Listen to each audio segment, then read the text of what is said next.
Bonjour et bienvenue dans une autre rubrique de notre actualité quotidienne. À peu près tout ce que je sais sur le prince Harry et Meghan Markle, j'ai été obligé d'absorber contre ma volonté. Depuis quelques mois, voire des années maintenant, la vie du couple a été éclaboussée par des articles en première page et des nouvelles grand public, au milieu d'une crise croissante du coût de la vie, de taux d'inflation mondiaux colossaux et d'une catastrophe climatique terrifiante. Les nouvelles qui comptent ne doivent pas être détournées par des commérages de tabloïds dénués de sens.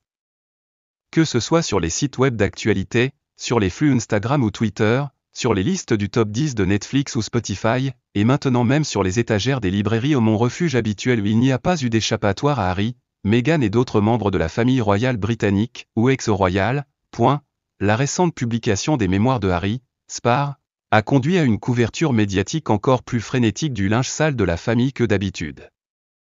Harry a attaqué à plusieurs reprises les médias, les blâmant pour la mort de sa mère, la princesse Diana, ainsi que pour la fausse couche de sa femme, entre autres, pour un couple qui a saisi presque toutes les occasions de se plaindre des dommages causés par le journalisme intrusif. Harry et Meghan semblent étrangement disposés à dévoiler chaque détail de leur vie, en échange de millions de dollars, la dernière affirmation de Harry, lors de la promotion de son livre, est que son frère aîné William, le premier en ligne sur le trône britannique, l'a physiquement agressé.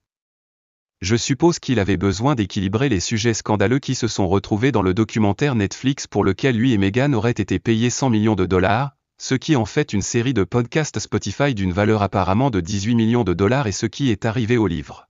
Maintenant qu'un livre, un podcast et une série documentaire sont sortis, nous nous demandons ce que le couple a économisé pour encaisser une dramatisation cinématographique de leur vie qui, selon Peter Morgan, showrunner de l'émission Netflix The Crown, est trop frais à écrire encore. J'ai déjà écrit à quel point la famille royale n'est pas pertinente, ainsi que la corruption qui alimente son pouvoir. J'aurais été le premier à acheter Harry Spar s'il avait confronté sa grand-mère, feu la reine Elisabeth II, sur l'héritage de colonialisme, d'impérialisme mondial et d'oppression de sa famille, et avait écrit à ce sujet dans le livre.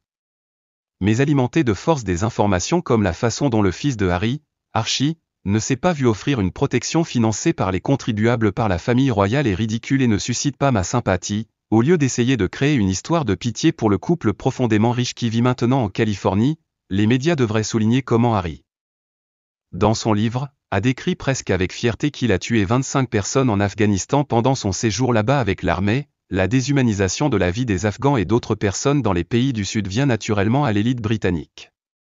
Les ancêtres de Harry ont mené des invasions répétées en Afghanistan depuis 1838, tuant un nombre incalculable d'Afghans. Tout comme je ne m'intéresse pas au quotidien de Harry et Meghan, je n'ai aucune fascination pour la monarchie britannique en général. La famille royale est-elle corrompue? Merci d'avoir regardé. N'oubliez pas d'aimer, de partager et de vous abonner pour plus de mises à jour.